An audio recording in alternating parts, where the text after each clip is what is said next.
Assalamualaikum warahmatullahi wabarakatuh. Halo guys, gimana kabar kalian hari ini? Semoga kalian dalam keadaan yang baik saja dan dilancarkan dan dimudahkan segala urusannya. Amin. Nah, sebelumnya saya mau tanya nih, kira-kira kalian pernah ngerasain nggak dicubit temennya atau kesetrum dan reaksi kalian itu kaget? Kalian bisa berteriak atau malah mencubit temannya balik. Nah, pada penasaran kan? Ini disebabkan karena apa? Kok kita bisa dengan secepat itu kita teriak dan kaget? Ayo kita bahas bersama saya Indria Arganitias pada. Nah, kemarin sudah ada yang melihat tayangan video tentang jaringan hewan belum ya? Yaitu tentang otot. Kalau kalian belum melihat, nanti dilihat ya setelah melihat video ini. Nah, pada kali ini kita akan belajar tentang cara kerja sel saraf pada tubuh atau pada hewan. Nah, jadi tadi kan saya bertanya, kenapa ketika kita dicubit atau kita kesetrum, itu kita bereaksi dengan berteriak atau malah melakukan sesuatu. Nah, itu terjadi karena apa? Nah, karena kali ini kita akan membahas tentang cara kerja sel saraf, jadi kita kaget terkena cubit itu kaitannya dengan sel saraf, dengan cara kerja sel saraf pada tubuh kita.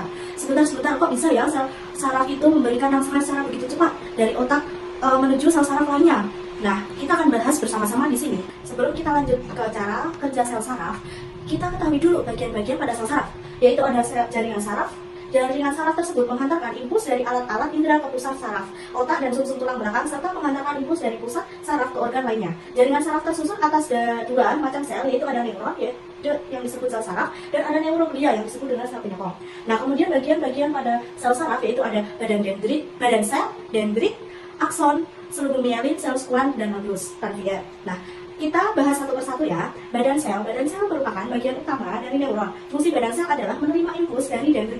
Nah, kemudian dendrit adalah cabang-cabang badan sel yang pendek. Kemudian dendrit berfungsi menghantarkan impuls dari neuron sebelum ke badan sel. Kemudian ada akson. Akson adalah cabang badan sel yang panjang dan berfungsi untuk menghantarkan impuls dari badan sel menuju ke neuron berikutnya. Jadi akson ini merupakan penghubung antara sel saraf satu dengan sel saraf yang lainnya. Kemudian terdapat selubung mielin. Selubung mielin ini adalah selubung lemak yang membungkus akson. Jadi fungsi dari selubung mielin ini adalah sebagai pelindung bagi neurit agar tidak mengalami kerusakan. Kemudian ada sel sekuat. Sel sekuat adalah sel-sel yang membungkus dan membentuk selubung mielin. Dan yang terakhir ada nodus ranvier, adalah lekukan-lekukan di antara segmen selubung mielin atau bagian dari akson yang tidak tertutup selubung mielin. Nah, jadi yang terakhir ini adalah nodus ranvier ya teman-teman, bukan modus ini. Kemudian ada gambarnya, gambar dari sel saraf, yaitu ada badan sel, dari badan sel itu kemudian ke dendrit, dari dendrit kemudian ke badan sel, kemudian ke akson, dan melalui akson yang lainnya yang diselubungi oleh sel squamous dan nodus ranvier, dan yang terakhir ada akson terminal. Jadi gimana nih sekarang? Udah tahu belum terkait struktur dan fungsi sel saraf serta cara kerja sel saraf? Sekarang kita lanjut ke cara kerja dari sel saraf pada manusia. Mari kita dengarkan penjelasan berikut ya. Jadi kita sudah mendapatkan gambaran cara kerja sel saraf. Tetapi bagaimana transmisi impulsnya? Bagaimana otak kita menyuruh menggerakkan jari-jari tangan jempol? Jadi di awal otak kita membentuk sesuatu yang dinamakan dengan potensial aksi dan meneruskan ke seluruh saraf yang bertanggung jawab menggerakkan jempol. Di dalam saraf terdapat beberapa kabel yang menyusun dan di dalam kabel terdapat beberapa sel saraf. Antara sel saraf satu dengan lainnya ada celah yang dinamakan sinap. Jadi potensial aksi yang membawa arus listrik akan diterima oleh dendrit sel saraf pertama dan diteruskan melalui tubuhnya ke akson. Di beberapa neuron atau sel saraf pertama ada sesuatu yang bernama neurotransmitter, yaitu suatu zat kimia yang berperan dalam konduksi listrik dari sel saraf pertama ke sel saraf lainnya. Neurotransmitter akan dilepaskan ke sinaps dan akan menghasilkan suatu potensial aksi di sel saraf kedua. Di sini listrik akan dioper dari sel saraf satu ke sel saraf lainnya hingga ke sel saraf akhir dan disalurkan ke otot yang bertanggung jawab menggerakkan jempol. Alhasil jempol kita bisa bergerak. Jadi seperti itu ya cara kerja sel saraf pada tubuh kita. Apabila kita dicubit temannya, otak langsung mendapat rangsangan berupa potensial aksi dan diteruskan ke sel saraf lainnya hingga menyuruh tangannya menggerakkan. Dan bisa jadi temannya dicubit balik atau malah ditabuk ya, hihihi.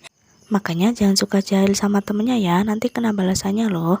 Dan kita berteriak itu rangsangan dari otak diteruskan ke mulut menyuruh berteriak. Jadi seperti itu ya kira-kira cara kerja sel saraf pada tubuh kita. Berikut merupakan soalnya ya, silahkan dikerjakan selama 30 detik. Pertama ya, soal nomor 1, apa yang dimaksud dengan impuls saraf? Impuls saraf adalah sinyal listrik berisikan berbagai informasi yang dikirim dari otak ke tubuh ataupun sebaliknya. Impuls membawa perintah dari otak ke seluruh tubuh seperti saat kita berpikir untuk berlari. Impuls akan membawa perintah berlari tersebut ke otot-otot kaki untuk kemudian bergerak. Impuls juga membawa informasi apa yang dirasakan tubuh ke otak. Saat tangan menyentuh sesuatu yang dingin atau panas, impulslah yang mengantarkan informasi itu ke otak ataupun sumsum tulang belakang. Impuls adalah listrik. Inilah mengapa ia dapat sampai ke otak dengan sangat cepat, sama seperti petir yang menyambar dari langit ke bumi dengan sangat cepat. Untuk soal nomor 2, berikut adalah jalannya rangsangan yang benar pada sel saraf, yaitu jawaban yang benar adalah C, yaitu jalannya rangsangan saraf yang benar yaitu dari dendrit kemudian ke badan sel dan yang terakhir ke akson. Untuk lebih jelasnya, itu terdapat gambar. Nah, itu dari dendrit. Dendrit itu merupakan ujung sel saraf atau jari-jari sel saraf. Dari dendrit kemudian dibawa ke badan sel untuk diolah, di dalamnya diolah oleh inti sel yang titik di tengah itu. Kemudian dari inti sel atau badan sel itu dibawa ke akson. Dari akson tersebut dibawa ke akson terminal dengan melewati banyak akson di tengahnya juga yang diselubungi atau dilindungi oleh selubung myelin. Kemudian sampailah pada akson terminal atau akson ujung. Dari akson terminal nanti disalurkan ke sel saraf berikutnya dan seterusnya. Nah, jadi jelas ya dari gambar tersebut bahwa urutan jalannya rangsangan yaitu dari dendrit kemudian ke badan sel, kemudian ke akson, dan dari akson diteruskan ke sel saraf berikutnya. Nah, seperti itu ya penjelasan pembahasan soalnya. Apakah bingung? Pastinya jadi jelas ya karena sudah dibahas. Nah, gimana, sudah mengerjakan soal dari saya? Apakah mudah atau sulit? Ya pastinya mudah ya, karena kalian sudah belajar tadi. Nah, ada yang salah 2 atau salah 1? Nah, tidak apa-apa, itu sebagai evaluasi dari materi cara kerja sel saraf. Oke, sekian video dari saya. Apabila ada kurang ya mohon maaf, semoga bermanfaat bagi kalian semua. Dan jangan lupa kalian pantau terus YouTube saya karena karena ada video pembelajaran yang lainnya. Sekian dari saya. Wassalamualaikum warahmatullahi wabarakatuh.